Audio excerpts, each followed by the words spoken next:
Divine warrior chapter 31 नेता से भिड़ंत। आरव ने अपनी गति का पूरा लाभ उठाते हुए तेजी से एक और झपट्टा मारा। उसके कदम जमीन पर हल्की ध्वनि छोड़ते हुए जैसे हवा में उड़ रहे थे।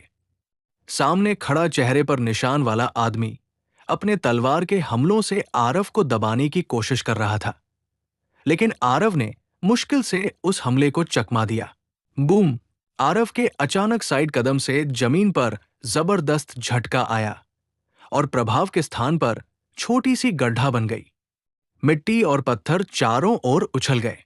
आरव ने मन ही मन सोचा, शक्तिशाली, ये अपने अधीनस्थों से कहीं अधिक ताकतवर है। न केवल इसकी साधना मिडिल मिस्ट क्रिएशन तक है, बल्कि लगता है ये एक शक्तिशाली तलवार कला भी जानता है। हालांकि आरव का सामना अब अधिक शक्तिशाली दुश्मन से था, लेकिन डर उसके भीतर कहीं भी नहीं था।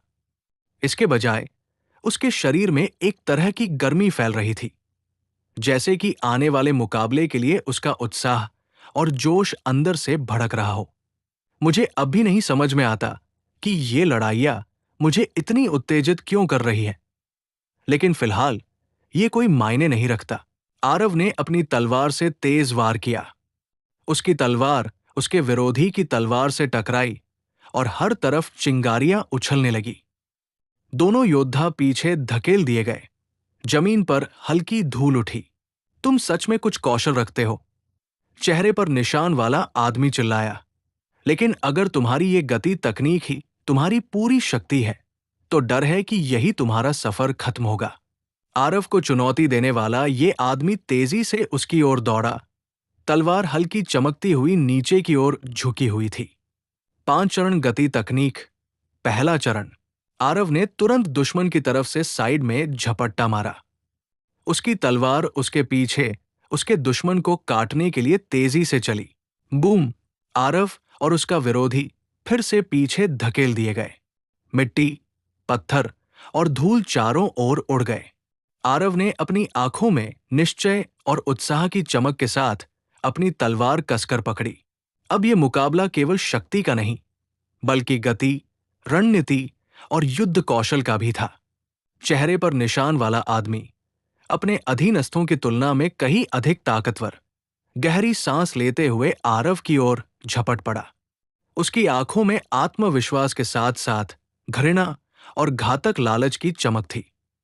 उसने तेज, कठोर आवाज में कहा, जैसा मैंने कहा, अगर तुम्हारी ये गति तकनीक ही तुम्हारी पूरी ताकत है, तो यही तुम्हारा अंत होगा। योद्धा विभाजन कला। उसकी तलवार अचानक प्रज्वलित हुई। तेज रोशनी की एक किरण आरव की ओर फैल गई, जैसे तलवार की आत्मा स्वयं उसे काटने के लिए निकली हो। पेंग! आरव ने फुर्ती से तलवार की रोशनी को रोका, लेकिन बल की तीव्रता के कारण उसे कुछ कदम पीछे हटना पड़ा ताकि संतुलन बनाए रख सके। फिर से चेहरे पर निशान वाला आदमी चिल्लाया और दूसरी तेज तलवार की रोशनी की किरण आरव की ओर भेजी। आरव ने एक बार फिर हमले को रोकने का प्रयास किया, लेकिन लगातार और अधिक शक्तिशाली हमलों की एक घुमावदार ऊर्जा ने उसे पीछे की ओर उड़ा दिया। वो कुछ क्षणों के लिए हवा में लुढ़कता रहा, जमीन पर गिरी मिट्टी और धूल के साथ। आरव जल्दी से उठ खड़ा हुआ। अपने दुश्मन को देखकर उसके शरीर में उबलते रक्त और हृदय की धड़कन महसूस कर रहा था। उसके हाथ हल्के कांप रहे थे, लेकिन उसका मन अडिग था। वो मेरी कल्पना से कहीं अधिक शक्तिशाली है, जैसे कि उम्मीद थी। मिडिल मिस्ट क्रिएशन का विशेषज्ञ होना अपनी जगह है, हालांकि उसका दुश्मन मिडिल मिस्ट क्रिएशन का अनुभवी योद्धा था। आरव न तो डर महसूस कर रहा था और न ही घबराया। उसका खुद का शरीर भी मिडिल मिस्ट क्रिएशन में था, और उसकी तलवार कला और गति तकनीक उसे और भी आत्मविश्वास दे रही थी। आरव ने फिर से 5 चरण गति तकनीक का पहला चरण उपयोग किया। वो अपने दुश्मन के सामने अचानक प्रकट हुआ, हवा को चीरता हुआ।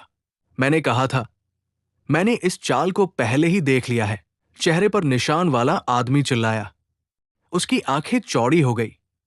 आश्चर्य और घबराहट की झलक उसके चेहरे पर साफ दिख रही थी। पर्वत भेदी तलवार। आरव ने अपनी पूरी शक्ति और क्रोध के साथ चिल्लाते हुए तलवार से अपने दुश्मन पर प्रहार किया। गाह! तलवार की तीव्रता और आरव का अद्भुत कौशल एक साथ विस्फोट कर रहे थे। धूल, मिट्टी और ऊर्जा की हलचल चारों ओर फैल गई। आरव ने महसूस किया कि ये केवल एक शारीरिक मुकाबला नहीं था, ये गति, रणनीति और मानसिक तीक्ष्णता का महासंग्राम था। आरव की आंखों में अब केवल एक लक्ष्य था, जीत। उसका हृदय तेज धड़क रहा था, रक्त उबल रहा था और हर नस में लड़ाई की गर्मी दौड़ रही थी। ये केवल लड़ाई नहीं थी, ये आरव की शक्ति और साहस की परीक्षा थी और वो पूरी तरह तैयार था। चेहरे पर निशान वाला आदमी अचानक दर्द से चीखा जब आरव के प्रहार की शक्ति से वो हवा में उड़ गया। उसने कभी उम्मीद नहीं की थी कि आरव इतनी तीव्र और शक्तिशाली चाल से हमला करेगा। उसकी जल्दी जल्दी की गई रक्षा ने उसे उस टकराव में भारी नुकसान पहुंचा दिया। कुछ बार हवा में लुढ़कने और मिट्टी और धूल के बाद वो जल्दी से खड़ा हुआ और ऊपर देखा, आंखों में गुस्सा और आश्चर्य का मिश्रण। बूम! एक बार फिर तलवारें जोरदार टकराईं और धूल और चिंगारियों का तूफान चारों ओर फैल गया। आरव ने सोचा कि यही मौका है और उसने अंतिम प्रहार करने की कोशिश की, लेकिन उसके विरोधी ने अपेक्षा से तेजी से अपनी स्थिति संभाली। चेहरे पर निशान वाला आदमी अपनी तलवार से फिर हमला कर रहा था। योद्धा विभाजन कला। उसने अपनी सबसे शक्तिशाली और भयानक चाल से हमला किया। आरव ने फुर्ती से तलवार उठाई और अपनी पूरी ताकत के साथ उस हमले को रोका। हमले की शक्ति ने उसे पीछे कई गज तक उड़ा दिया।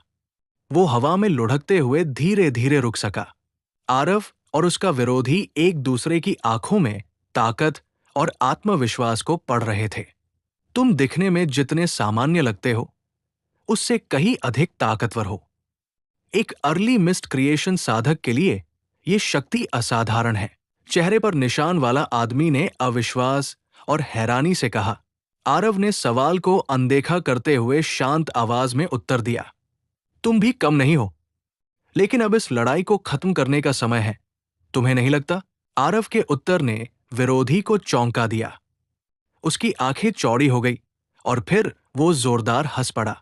तुम बिल्कुल सही कह रहे हो। इस लड़ाई में मैं अपनी पूरी ताकत नहीं दिखा रहा था, लेकिन अब ऐसा लगता है कि मैं और इंतजार नहीं कर सकता। काफी समय बाद कोई मेरी ये चाल देख रहा है। तैयार हो जाओ। उसने तेजी से आरव की ओर झपटते हुए अपनी तलवार चमकाई। आरव ने अंदर ही अंदर फुसफुसाया, बहुत बड़ा मूर्ख। जैसे ही चेहरे पर निशान वाला आदमी उसके पास पहुंचने वाला था, आरव ने 5 चरण गति तकनीक का पहला चरण इस्तेमाल किया। वो बिजली की तरह साइड में झपट्टा मारा, हवा को चीरता हुआ, अपने विरोधी की चाल से बचते हुए उसकी नजरों के सामने अचानक गायब हो गया। धूल और हवा में हल्की हलचल के बीच आरव की तलवार चमक रही थी। उसकी आंखों में ठंडा आत्मविश्वास और लड़ाई की तीव्रता झलक रही थी। ये अब केवल एक मुकाबला नहीं था, ये रणनीति, गति और शक्ति का महासंग्राम बन चुका था। चेहरे पर निशान वाला आदमी दर्द में चीखा जब आरव की तलवार की प्रबल ताकत उसे हवा में उड़ा ले गई। वो बिल्कुल नहीं सोच सका था कि आरव इतनी शक्तिशाली चाल से हमला करेगा। उसकी जल्दबाजी में की गई रक्षा ने उसे भारी नुकसान पहुंचाया। आरव की गति इतनी तेज थी कि उसने पहले चरण में बार बार अपने कदमों का लाभ उठाया। आदमी ने सोचा था कि आरव हर बार अपनी चाल पूरी करने के बाद थोड़ी देर के लिए स्थिर हो जाएगा। उसने यकीन किया कि जैसे ही आरव रुकेगा, वही उसे वार करेगा। लेकिन जब उसने वार किया, तो उसके सामने खाली जमीन थी। बहुत बड़ा मूर्ख, मैंने तुम्हें पहले ही बता दिया कि मैं तुम्हारी इस तकनीक को देख चुका हूं। दैवीय योद्धा कला, आदमी ने गहरी आवाज में चिल्लाया और तलवार को पूरी शक्ति से झुका दिया। इस बार की शक्ति पहले योद्धा विभाजन कला की तुलना में कई गुना अधिक थी। बूम!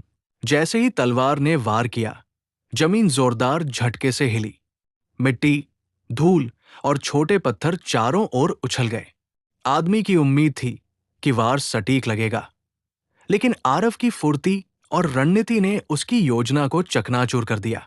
आरव ने तेजी से अपनी तलवार को झुकाते हुए पीछे से हमला किया। पर्वत भेदी तलवार। पुह! चेहरे पर निशान वाला आदमी खून थूकते हुए दूर तक उड़ गया। उसकी बॉडी कई गज तक हवा में घूमती रही और अंततः जमीन पर धड़ाम से गिरकर कई बार लुढ़क गई। आरव भारी सांसें लेते हुए, थकी हुई पर फिर भी मजबूत, जमीन पर पड़े आदमी की ओर देखा।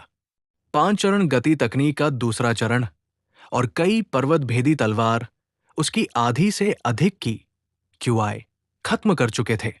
आरव ने गहरी सांस ली और धीरे धीरे लड़खड़ाती तलवार की नोक को पीछे खिसकाते हुए आदमी के पास बढ़ा। कुछ ही क्षणों में वो आदमी के सामने खड़ा हो गया।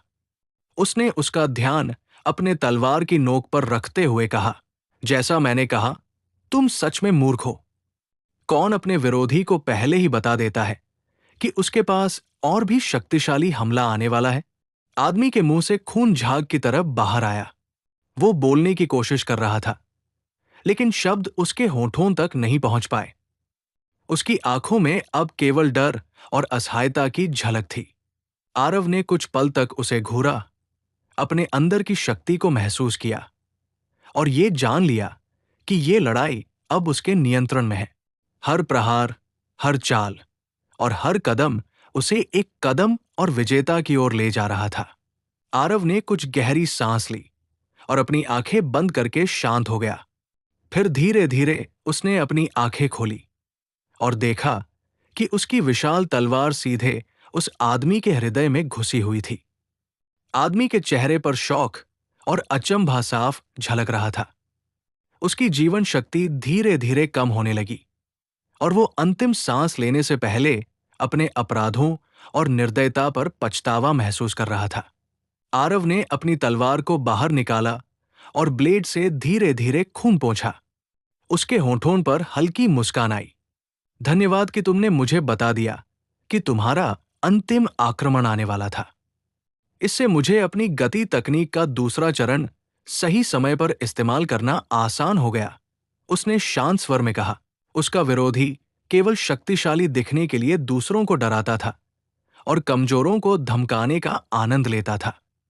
केवल ऐसे लोग ही लड़ाई में अनुभवहीन रहते हुए अपने हमलों के संकेत इतनी स्पष्टता से दे सकते हैं।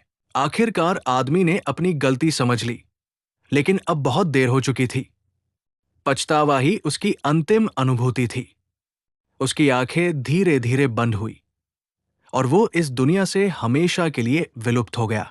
आरव कुछ समय तक शव को घूरता रहा, फिर अपनी तलवार म्यान में रख दी। उसने सभी शवों की जांच की और देखा कि केवल नेता के पास ही एक स्टोरेज रिंग थी। आरव ने ध्यान से अपने मन को रिंग में भेजा, लेकिन रिंग की अंदर की सामग्री देखकर वो थोड़ा निराश हुआ। ये बहुत मामूली और असंतोषजनक थी। आरव ने रिंग उठाई और गांव वालों की ओर बढ़ा। लड़ाई का दृश्य देखकर गांव वाले डर और आश्चर्य से कांप रहे थे। आरव बोलने ही वाला था कि पहले वाला कांपता हुआ आदमी मुश्किल से बोला, तुमने क्या कर दिया है? माफ कीजिए। आरव ने आश्चर्य और हल्की चौंक के साथ उत्तर दिया। आरव के दृष्टिकोण से उसने तो गांव को उन निर्दयी पुरुषों से बचाया था। उसने उस युवा लड़की को भी सुरक्षित वापस लाया था। वो तारीफ की उम्मीद नहीं कर रहा था, लेकिन आलोचना सुनकर वो थोड़ा चौंक गया। एक अन्य गांव वाले ने डर और चिंता से कहा, अब हमें जानवरों से कौन बचाएगा? हम कैसे जीवित रहेंगे? जल्द ही सारे गांव वाले आरव की ओर गुस्से और डर से चिल्लाने लगे। आरव उनके इस अप्रत्याशित रवैये से स्तब्ध रह गया। उसकी मंशा केवल उन्हें निर्दयी पुरुषों के अधीन जीवन से मुक्त करना थी। यद्यपि उनकी सुरक्षा अभी खतरे में थी, लेकिन ये निश्चित रूप से उस क्रूर शासक के अधीन जीवन बिताने से बेहतर था। आरव ने गांव वालों को देखते हुए गहरी सांस ली और सोचा कि कभी कभी सही निर्णय लेने के बाद भी लोग उसकी भलाई को समझ नहीं पाते। उसने शांत रहकर उनकी प्रतिक्रिया को अपने मन से अलग रखा, क्योंकि असली शक्ति केवल भलाई और न्याय में ही थी। आरव ने गांव वालों की ओर अपनी ठंडी, कठोर नजरें डालते हुए देखा, जो लगातार उसकी तरफ गालियां और अपशब्द फेंक रहे थे। उसका चेहरा एक क्षण के लिए गंभीर और कठोर हो गया। फिर उसने गहरी और कड़क आवाज में कहा, अगर तुम ऐसे स्थान में जीना चाहते हो जहां शक्तिशाली जानवरों और खतरों से भरा हर कोना है, तो तुम्हारे पास उस जगह में जीवित रहने की ताकत होनी चाहिए। केवल मूर्ख ही ऐसे स्थान में रहते हैं जहां वे अपनी क्षमता से अधिक कमजोर हों। अपनी कमजोरी के लिए मुझे दोष मत दो। आरव के भीतर गुस्से की लहर दौड़ गई। वो कभी भी ये उम्मीद नहीं करता कि उसे गांव वाले एक रक्षक की तरह नहीं, बल्कि दुश्मन की तरह देखेंगे। एक पल के लिए उसने भी गुस्से में प्रतिक्रिया देने का सोचा, लेकिन तुरंत ही अपने मन को शांत किया। ये कपटी लोग मेरी ऊर्जा और समय के लायक भी नहीं है। मुझे आगे बढ़ना चाहिए, उसने अपने भीतर सोचते हुए कहा। आरव ने धीरे धीरे घूमकर गांव के मुख्य मार्ग की ओर कदम बढ़ाया, जो सीधे गांव के गेट तक जाता था। अचानक वह रुक गया, और जैसे ही पीछे मुड़ा, गांव वाले समझ गए कि आरव उन पर कुछ कहने या हमला करने वाला है। वे डर और घबराहट से हर दिशा में भागने लगे। आरव ने गांव वालों की हलचल पर ध्यान न देते हुए शवों की ओर कदम बढ़ाया। उसने एक शव पर गहरी नजर डाली और उसकी भौहों के बीच हल्का सा कट किया।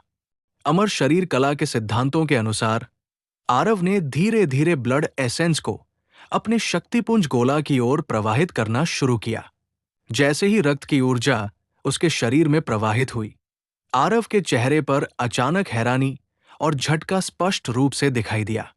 वो अपने प्रयोग के परिणाम से चौंक गया, क्योंकि उसने जो अपेक्षा की थी, उसके मुकाबले परिणाम बिल्कुल अलग और अकल्पनीय था।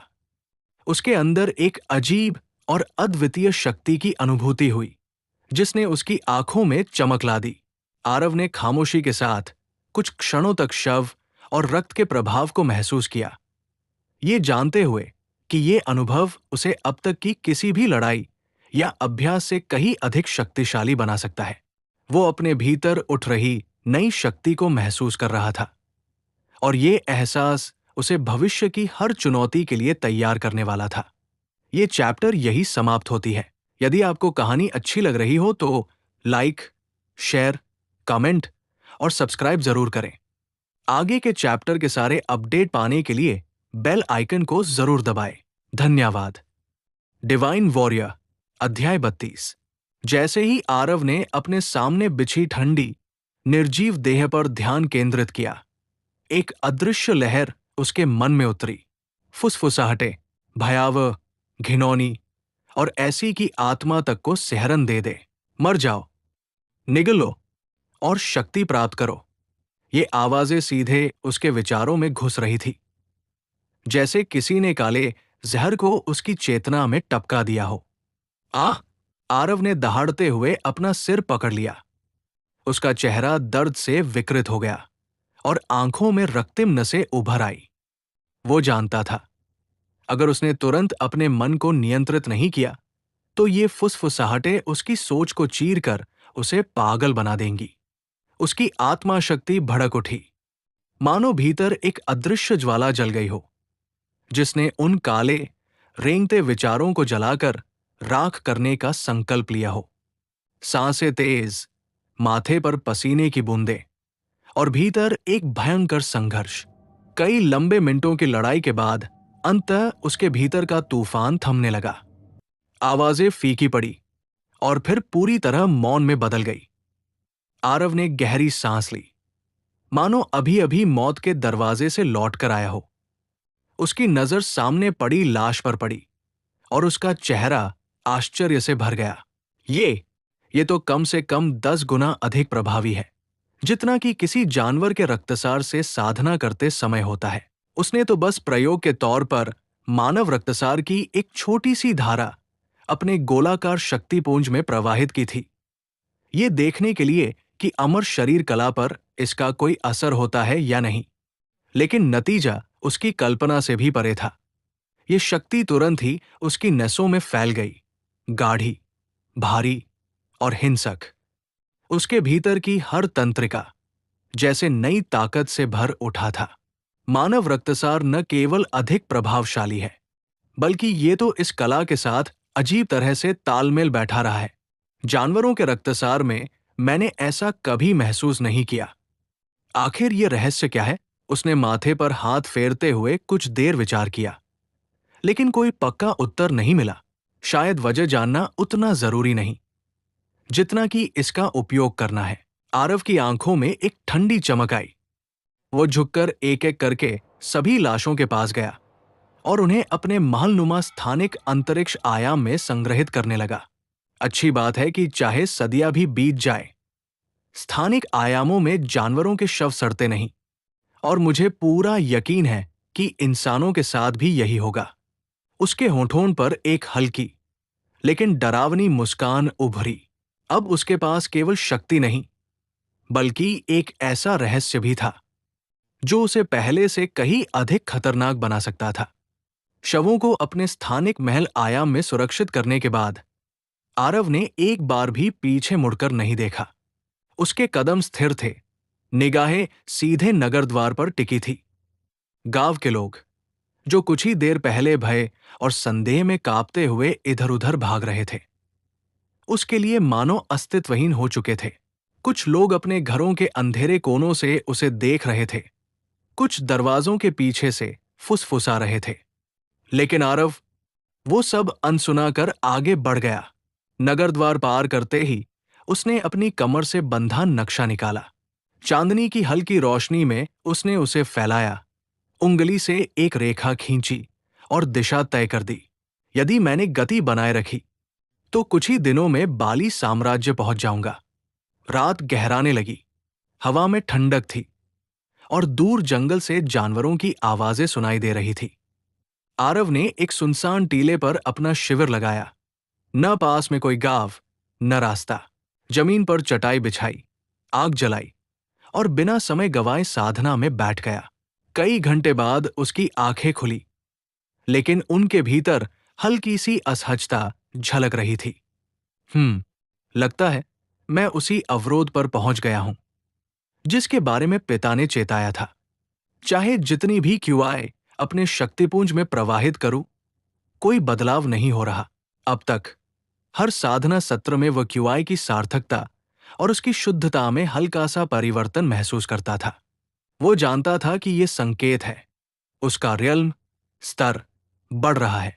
जैसे जैसे उसकी अंतर्ज्ञान बढ़ती, वैसे वैसे वो अधिक शुद्ध और शक्तिशाली क्यूआई को नियंत्रित करने में सक्षम हो जाता। लेकिन ये पहली बार था जब वो ठहराव महसूस कर रहा था। उसकी शक्तिपुंज से निकलने वाली क्यूआई वैसी ही थी, मानो समय थम गया हो। ठीक है, अगर आज साधना में प्रगति नहीं हो रही तो किसी और चीज पर ध्यान केंद्रित करता हूं। आरव ने अपनी दिव्य चेतना को गोलाकार शक्तिपुंज की ओर भेजा। क्षण भर में उसकी आत्मा वहां पहुंच गई, एक विशाल भव्य महल के सामने, जिसके भीतर से अदृश्य शक्ति की लहरें निकल रही थी। वो सीढ़ियां पार करता हुआ पवित्र द्वार तक पहुंचा और रुक गया। द्वार से बहती पवित्र आभा जैसे उसकी आत्मा को स्नान करा रही थी। उसकी हर अशुद्धि, हर नकारात्मक विचार को मिटा रही थी। चाहे यहां कितनी बार आओ, ये दृश्य, ये एहसास हमेशा मुझे विस्मित कर देता है। आखिर इस द्वार के पीछे क्या है? उसने वही जमीन पर बैठकर ध्यान लगाया। घंटों बीत गए, वो बस उस आभा में डूबा रहा, मानो वो केवल महसूस नहीं कर रहा था, बल्कि उस पवित्रता को पी रहा था। धीरे धीरे उसकी चेतना में हल्की हल्की शक्ति जन्म लेने लगी। ये पवित्र आभा न केवल उसकी आत्मा को शुद्ध कर रही थी, बल्कि उसकी गहराइयों में छिपी शक्ति को भी जागृत कर रही थी। हर श्वास के साथ उसकी आत्मा शक्ति सूक्ष्म रूप से, लेकिन स्थिरता के साथ और अधिक प्रबल हो रही थी।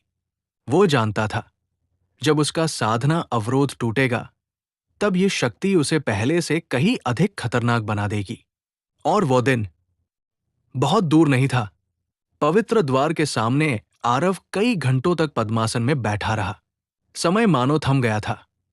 उस पर बहती पवित्र आभा ने उसकी आत्मा को अंदर तक धो दिया था, जैसे किसी ने उसे स्वर्गीय अमृत में स्नान करा दिया हो। जब वो धीरे धीरे खड़ा हुआ तो उसकी आंखों में एक अनोखी चमक थी, शांति और दृढ़ संकल्प दोनों का संगम। उसने एक बार फिर उस पवित्र द्वार को देखा, मानो उसकी गहराइयों में झांकने की कोशिश कर रहा हो, और फिर अपनी नजरें मोड़ ली।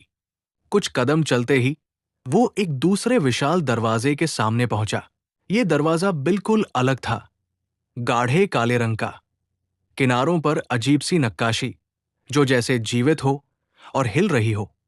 उसके भीतर एक हल्की सी बेचैनी उठी, लेकिन चेहरे पर दृढ़ता और ठान लिया हुआ इरादा साफ झलक रहा था। अब पीछे नहीं हटूंगा। उसने गहरी सांस ली और दोनों हाथों से दरवाजे को धक्का दिया। धड़ाम। जैसे ही दरवाजा खुला, एक भयानक, सड़ांध भरी आभा उस पर लपट की तरह टूट पड़ी। हत्या, लूटपाट, अपमान, अपवित्रता, विनाश, हर तरह के क्रूर, विकृत और दुष्ट विचार उसकी चेतना में घुसने लगे, मानो किसी ने जहर को उसकी आत्मा में घोल दिया हो। आरव का दिल तेजी से धड़कने लगा, लेकिन उसने तुरंत अपने मन को थाम लिया। उसकी नजरें ठंडी हो गई और उसने अपने विचारों के चारों ओर एक अदृश्य कवच खड़ा कर लिया। गहरी सांस लेते हुए उसने एक कदम भीतर रखा। कमरे के अंदर हर कदम के साथ दबाव बढ़ता जा रहा था।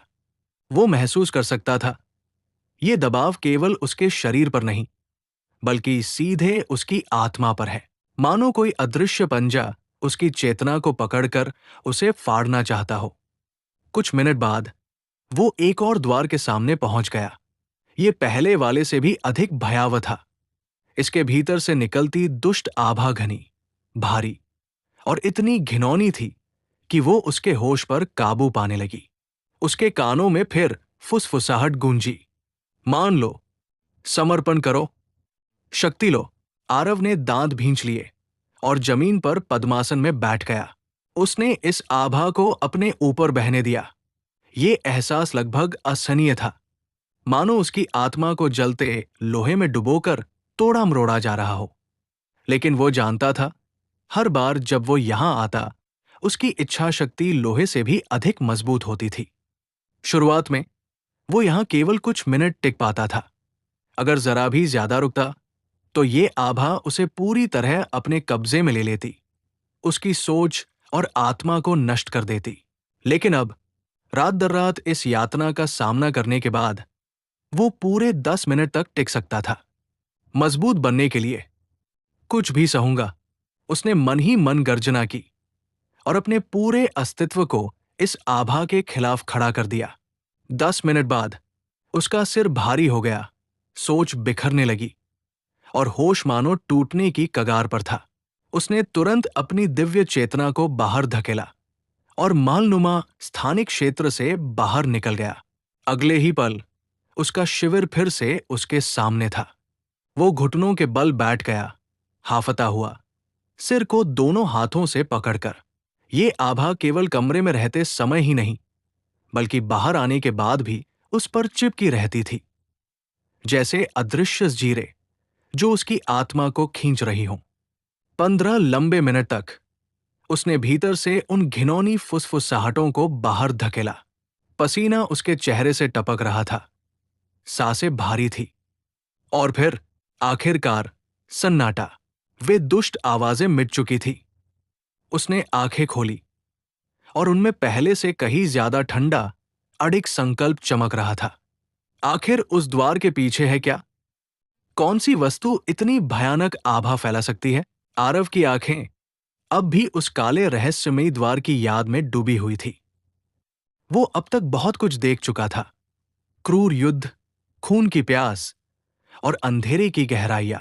लेकिन वो आभा, वो अलग थी, मानो मौत और पागलपन ने एक साथ उसकी आत्मा को पकड़ लिया हो। आरव ने सिर झटककर विचारों को दूर किया और अपने बैग से मांस का टुकड़ा निकाला। भूख लगी थी और आगे की यात्रा के लिए ऊर्जा चाहिए थी। चुपचाप बैठकर उसने बड़े बड़े निवाले खाए, मानो आने वाले दिनों के लिए खुद को तैयार कर रहा हो। भोजन समाप्त होते ही उसने तलवार अपने हाथ में ली और अभ्यास शुरू किया। पहले पर्वत विध्वंसक तलवार तकनीक, भारी विनाशकारी वार जो पहाड़ तक को तोड़ दे। हर वार के साथ हवा में गूंज फैल गई और जमीन हल्की सी कांपने लगी। फिर उसने 5 चरण गति तकनीक का अभ्यास किया। तेज, लचीले और घातक कदम जो युद्ध में विरोधी को भ्रमित कर सके।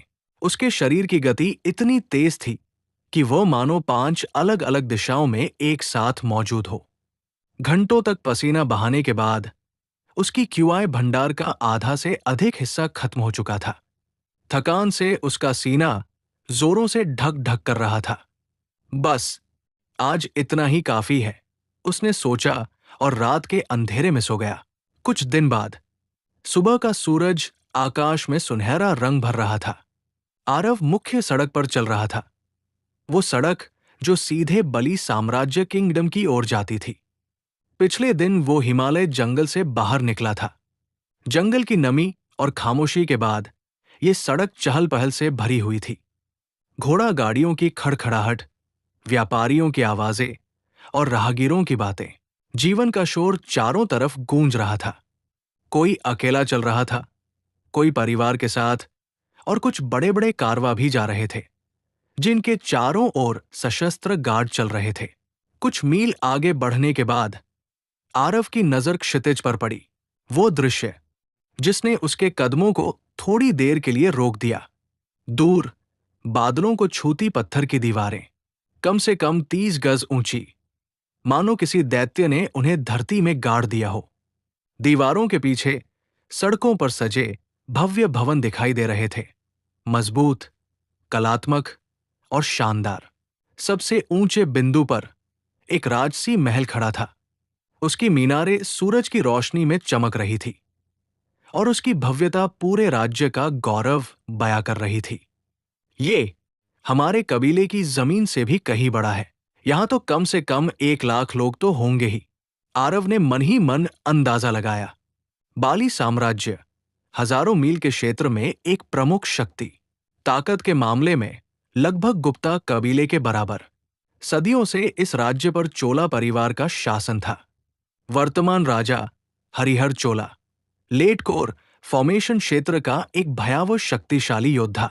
गुप्ता कबीला और बाली साम्राज्य के बीच न तो मित्रता थी, न शत्रुता, एक तटस्थ संबंध जो किसी भी समय बदल सकता था।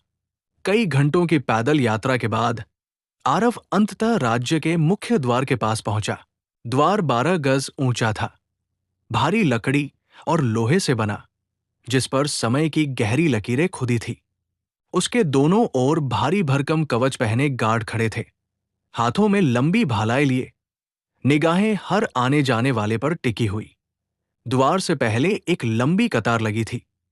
हर यात्री, व्यापारी और कारवां की बारीकी से जांच की जा रही थी। आरव अभी कतार में खड़ा होने ही वाला था कि पीछे से अचानक हंगामे की तेज आवाज उठी। लोग मुड़कर देखने लगे और आरव की आंखें हल्के से सिकुड़ गई। कुछ गड़बड़ है, हटो हरामियों! एक धमाकेदार गूंजती हुई चीख ने बाजार की चहल पहल को चीरते हुए पूरे रास्ते में सनसनाहट फैला दी। आरव ने धीमे से सिर घुमाया और उसकी आंखों में तुरंत सतर्कता उतर आई। दूर से एक विशाल, चमकदार काले रंग का घोड़ा नहीं, घोड़ा नहीं, एक राक्षसी तमसवाहक घोड़ा धूल उड़ाता हुआ उसकी ओर बढ़ रहा था। उसकी हर टाप मानो पत्थरों को तोड़ रही थी और हर सांस से गर्म भाप के बादल निकल रहे थे। उसके पीछे एक शाही रथ जुड़ा हुआ था, जिसकी पालिश की हुई लकड़ी सूरज की किरणों में चमक रही थी। लगाम थामे एक खुरदुरे चेहरे वाला चालक बैठा था, कपड़ों से साधारण पर आंखों में घमंड। तमसवाहक घोड़ा? आरव की नजरें तुरंत जानवर का आकलन करने लगी।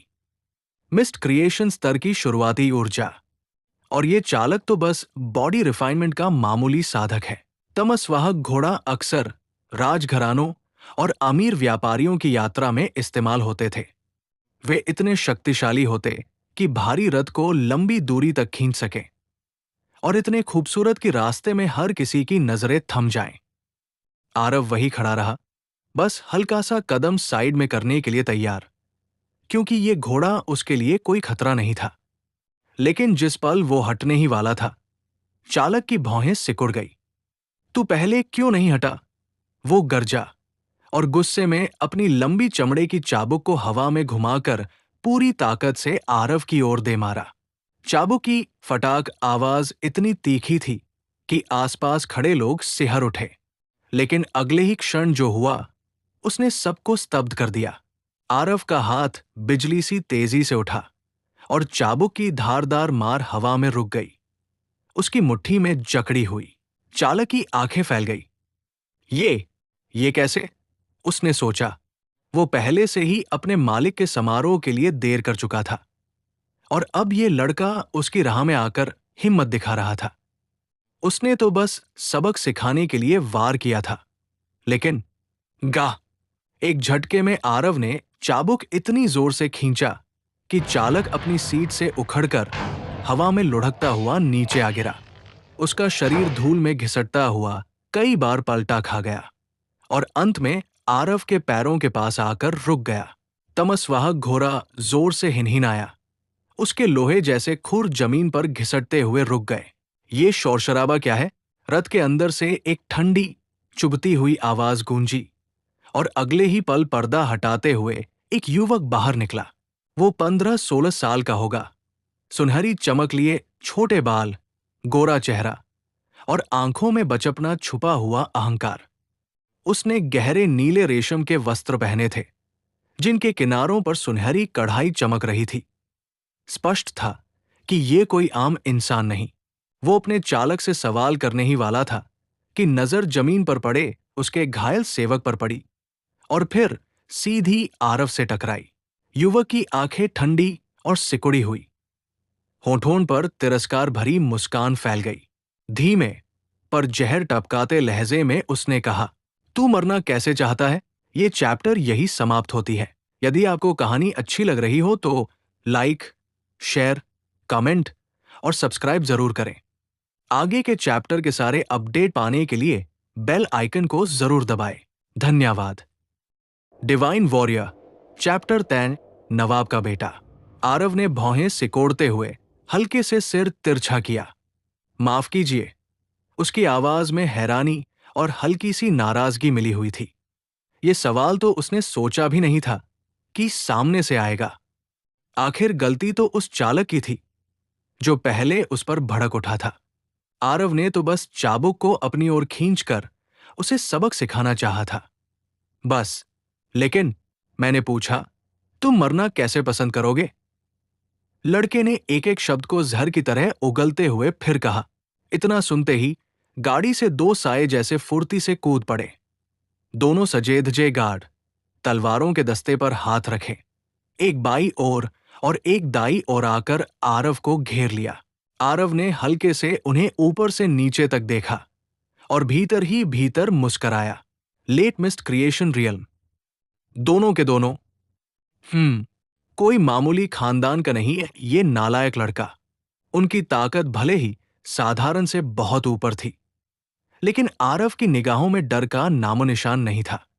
उसने गार्ड्स को नजरअंदाज करते हुए सीधे उस लड़के की ओर देखा, ऐसे जैसे कोई अक्ल से पैदल इंसान को देखा जाता है। लड़के का चेहरा तमतमा उठा, उसकी नाक की नसें फूल गई और आंखों में गुस्से की लपटें भड़क उठीं। मार डालो इसे, वो गुर्राया और ये आदेश आसपास की हवा में तलवार की धार की तरह गूंज उठा। गार्ड्स के लिए आदेश सवाल से ऊपर था।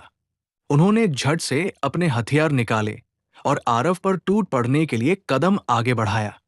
लेकिन तभी, जैसे किसी अदृश्य हाथ ने उनके पांव जकड़ लिए हों, वे ठिठक गए। दोनों के चेहरों का रंग पल भर में उड़ गया। उनकी आंखें बड़ी बड़ी होकर एक ही दिशा में जमी रहीं, आरव के हाथ की ओर। वहां आरव की उंगलियों में कसकर थामा हुआ था एक छोटा लेकिन बेहद कीमती बैज। उस पर बेहद बारीकी से उकेरा गया था एक उड़ता हुआ मोर। ये गुप्ता कबीले का चिन्ह था, वो चिन्ह जिसे नकल करना लगभग नामुमकिन था और जो केवल असली सदस्यों के पास होता था।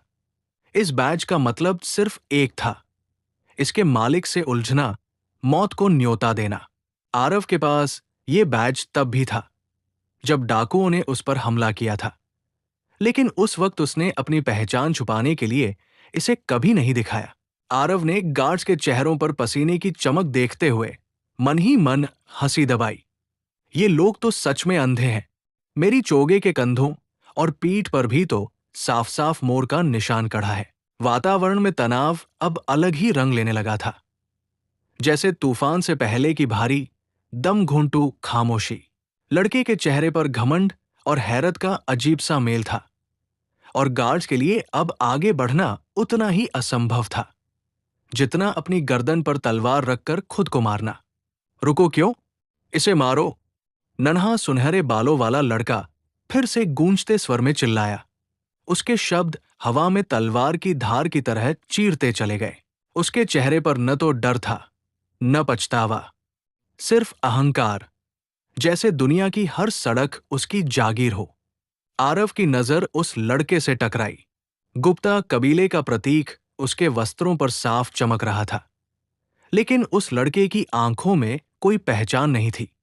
वो शायद ही कभी महल की ऊंची दीवारों से बाहर निकला होगा। शाही दावतों और चांदी की थालियों में पले लोग बाहर की सच्चाई जानना जरूरी नहीं समझते। लेकिन लड़के के आदेश के साथ ही उसके दोनों गार्डों के चेहरों पर अचानक एक अजीब सन्नाटा उतर आया। उनकी आंखें फैल गई, जैसे किसी ने अभी अभी उनके दिल पर ठंडा बर्फ का टुकड़ा रख दिया हो। वे लगभग एक साथ बोले, यंग मास्टर, तुरंत तुरंत इस सज्जन से माफी मांगिए। इसके बाद उनमें से एक गार्ड आरव के सामने झुककर बोला, मान्यवर, कृपया बुरा न माने। हमारा यंग मास्टर लाड़ प्यार में थोड़ा असंयमी हो गया है। उसे अंदाजा नहीं था कि आप कौन हैं। उसकी आवाज में एक छुपी हुई घबराहट थी, जैसे जरा सा भी गलत शब्द उसकी गर्दन उतार सकता हो।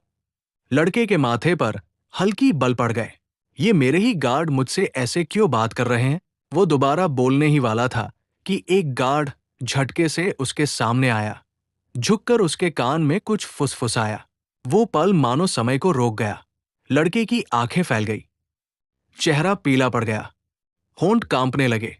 शायद उसने पहली बार महसूस किया कि बाहर की दुनिया उसके नाम से नहीं, ताकत से चलती है। गार्ड ने बिना देर किए आरव की ओर मुड़कर लगभग झुकते हुए कहा, गुप्ता कबीले के यंग मास्टर, कृपया हमारी सबसे गहरी क्षमायाचना स्वीकार करें। हम तुरंत यहां से प्रस्थान करते हैं। उसने अपने युवा स्वामी को कंधे से पकड़कर खींचना शुरू किया, जैसे डर हो कि अगला पल उसका अंतिम हो सकता है। लेकिन तभी आरव की ठंडी, गहरी और आदेशात्मक आवाज हवा में गूंजी। रुको! गार्ड के कदम रुक गए। उसकी रीढ़ में जैसे बर्फीली धार दौड़ गई। धीरे धीरे वो पलटा और बोला, जी, गुप्ता कबीले के यंग मास्टर, कोई आदेश?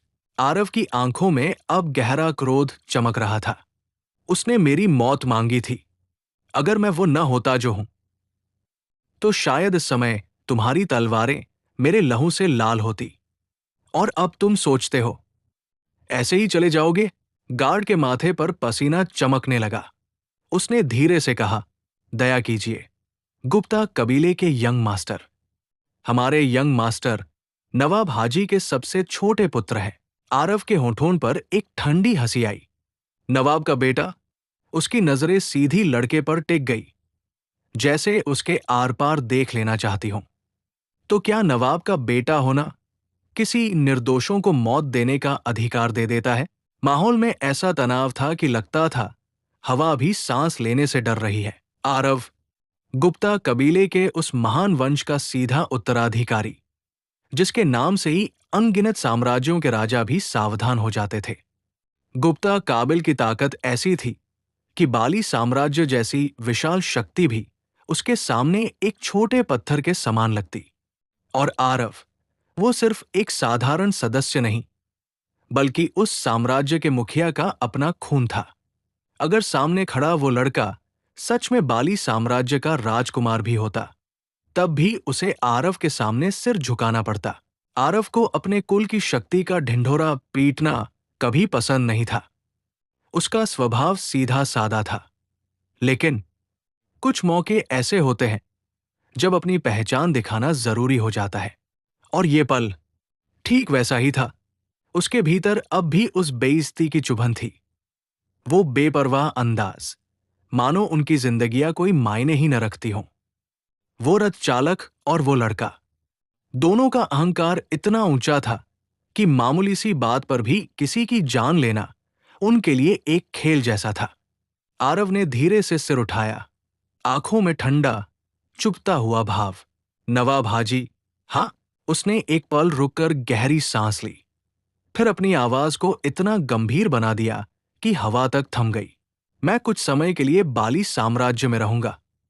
नवाब हाजी को इस घटना का संतोषजनक जवाब देना होगा, और अगर ऐसा नहीं हुआ तो मुझे अपने दादा स्वराज गुप्ता को यहां बुलाने में जरा भी हिचकिचाहट नहीं होगी। उसके शब्द हवा में तीर की तरह चुभ गए। गार्ड की आंखें डर से चौड़ी हो गई, उसकी रीढ़ में सिहरन दौड़ गई। ये तो उसकी सबसे भयानक आशंका से भी बढ़कर था। सामने खड़ा ये युवक सिर्फ गुप्ता कबीले का सदस्य नहीं, बल्कि उनके मुखिया का प्रत्यक्ष उत्तराधिकारी था। ऐसा व्यक्ति जिसके सामने नवाब हाजी तक को सिर झुकाकर बोलना पड़ता, फिर चाहे वो खुद नवाब का बेटा ही क्यों न हो। गार्ड ने जल्दी से सिर झुकाया, आवाज में कंपीलिए बोला, मैं आज की घटना को खुद नवाब हाजी तक पहुंचाऊंगा। हम आपको साम्राज्य छोड़ने से पहले एक उचित और संतोषजनक उत्तर देंगे। आरव ने बस हल्का सा सिर हिलाया।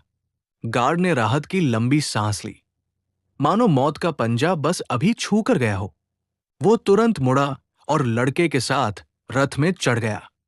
घायल चालक को भी भीतर खींच लिया गया, जबकि दूसरा गार्ड आगे जाकर लगाम संभालने लगा। तमसवाहक घोड़ा जमीन को चीरता हुआ तेजी से दूर निकल गया। आरव की निगाहें तब तक उसका पीछा करती रहीं, जब तक वो नजरों से ओझल नहीं हो गया। फिर उसके होठों पर एक हल्की, व्यंग्य भरी मुस्कान आ गई।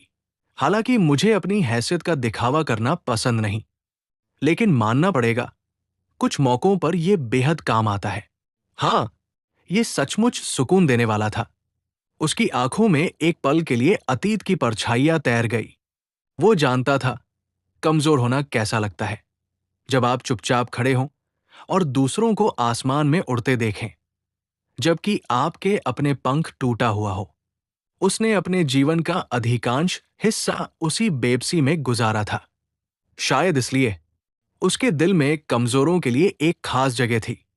वो उनके दर्द को, उनके संघर्षों को बहुत गहराई से समझता था। नवाब का बेटा, उसका चेहरा, उसकी आंखों में झलकता अहंकार और आम लोगों के लिए उसकी बेरुखी, ये सब आरव के भीतर जलती नफरत को हवा दे रहे थे। वो उन लोगों में से था जिन्हें सिर्फ अपनी शक्ति और रुतबे की परवाह होती है, बाकी सबकी जान उसके लिए तुच्छ। ऐसे लोग आरव के नजर में सबसे नीच थे। जब हालात पर उसका नियंत्रण हो गया और नवाब के बेटे का घमंड चकनाचूर हो चुका था, तो आरव ने एक गहरी सांस ली और साम्राज्य के द्वार पर लगी लंबी कतार में जा खड़ा हुआ। आसपास के लोग अब भी उसकी ओर देख रहे थे, कुछ की आंखों में हैरानी तो कुछ में खुला हुआ सम्मान। वे जानते थे कि नवाब का बेटा कौन है। उसका नाम सुनकर ही लोग रास्ता बदल लेते थे। उसके क्रूर और निर्दयी स्वभाव की कहानियां हर गली में फुसफुसाहट की तरह घूमती थी। और आज उनके सामने किसी ने उस पर खुला प्रहार कर दिया था, वो भी बिना डर, बिना झिझक। ये नजारा उन लोगों के लिए ठंडी हवा के झोंके जैसा था, जिनके दिल में लंबे समय से दबा गुस्सा सुलग रहा था। कतार धीरे धीरे आगे बढ़ रही थी। सूरज सिर के ऊपर था, गर्म हवा चेहरे से टकरा रही थी, और समय जैसे थम गया हो। लगभग 1 घंटे की प्रतीक्षा के बाद आरव कतार के सबसे आगे पहुंचा। एक चांदी का सिक्का। फाटक पर तैनात पहरेदार ने कठोर स्वर में कहा। आरव की भौं थोड़ी सिकुड़ गई। चांदी? बाकी जगहों की तुलना में ये तो काफी महंगा है। पहरेदार ने उसकी आंखों में देखते हुए गर्व से उत्तर दिया। बाली साम्राज्य इस पूरे क्षेत्र का शक्ति केंद्र है। यहां हर कोई आकर बसना चाहता है। ये चांदी का शुल्क इस भीड़ को नियंत्रित करने का तरीका है, और ये शुल्क सिर्फ उन्हीं से लिया जाता है जो वास्तव में यहां रहने के लायक हो। आरव हल्के से मुस्कुराया। समझ गया। उसने अपनी थैली में हाथ डाला। सिक्कों की हल्की खनक हवा में गूंजी, और उसने एक चमचमाता चांदी का सिक्का पहरेदार की हथेली में रख दिया। पहरेदार ने सिक्का लिया और मोटा, मुहर लगा हुआ कागज उसके हाथ में थमाया। ये तुम्हारे भुगतान का प्रमाण है, 1 हफ्ते तक मान्य। उसके बाद तुम्हें इसे नवीनीकृत कराना होगा। आरव ने सिर हिलाया, कागज संभाला और विशाल लकड़ी के दरवाजों से भीतर कदम रख दिया। अंदर मानो एक दूसरी ही दुनिया खुल गई हो। चौड़ी सड़कों पर लोगों का सैलाब था। दुकानों से उठती मसालों की खुशबू, लोहार की भट्ठी से आती गरम धातु की गंध, सड़क किनारे नाचते गाते कलाकार, और हवा में फैला हजारों आवाजों का शोर। मिस्ट क्रिएशन स्तर के साधक यहां उतने आम थे जितने किसी गांव में किसान। उनकी आंखों में स्थिरता, उनके कदमों में आत्मविश्वास, यहां की ताकत का एहसास बिना लड़े ही महसूस हो रहा था। और तब आरव की निगाह कुछ और पर पड़ी। कुछ गश्ती पहरेदार की संघनन स्तर के थे। ये बात अकेले ही इस साम्राज्य की शक्ति की गवाही दे रही थी। सचमुच, आरव ने अपने आप से कहा, इस जगह की शोहरत बेकार नहीं है। वो भीड़ से गुजरते हुए आगे बढ़ता गया, गलियों की हलचल को अपनी आंखों में भरता हुआ। थोड़ी देर बाद वो एक ऐसी इमारत के सामने आकर रुका जो बाकी सबके बीच किसी दैत्य की तरह खड़ी थी। गहरे बैंगनी रंग की दीवारें, 10 मंजिल ऊंची और चौड़ाई में 100 गज तक फैली हुई। उसकी मौजूदगी में एक राजसी ठहराव था, जैसे ये इमारत भी किसी अनकही कहानी को अपने भीतर छुपाए हो। मुख्य प्रवेश द्वार के दोनों ओर 2 विशालकाय सिंहों की प्रतिमाएं गर्व से खड़ी थी, मानो वे आने जाने वालों की निगरानी कर रहे हों। उनके पत्थर के तराशे हुए दांत और चमकती आंखें इतनी जीवंत लग रही थी कि पहली नजर में लगता था जैसे वे सच में दहाड़ सकते हैं। सिन्हों के नीचे बारीक नक्काशी से बने शिलालेख उनकी प्राचीनता और गौरव की कहानी कह रहे थे।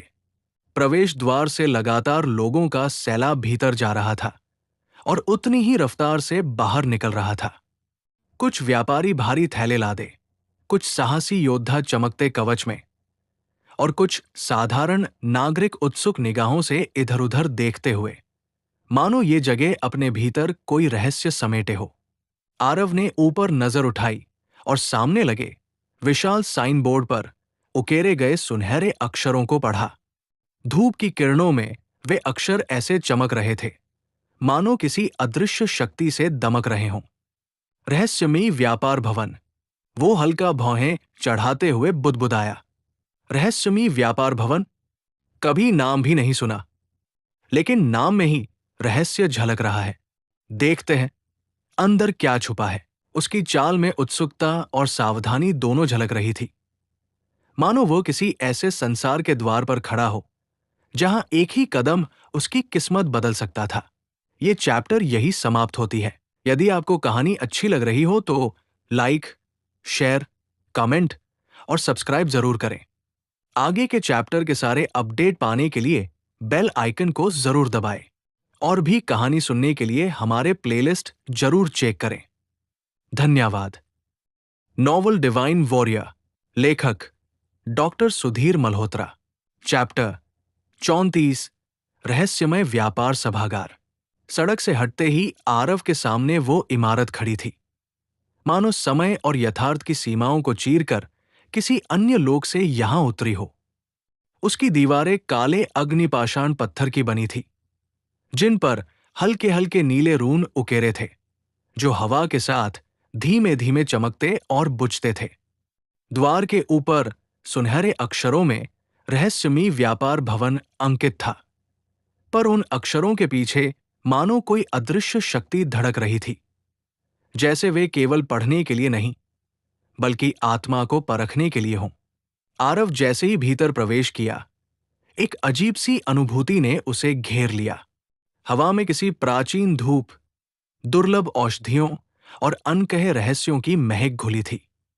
विशाल हॉल की छत इतनी ऊंची थी कि वो धुंध में खो जाती थी, और दीवारों पर टंगी विशाल पेंटिंग्स में देवताओं और राक्षसों के युद्ध के दृश्य जीवित प्रतीत होते थे। पहली मंजिल पर चहल पहल थी, लेकिन ये सामान्य बाजार जैसी नहीं थी।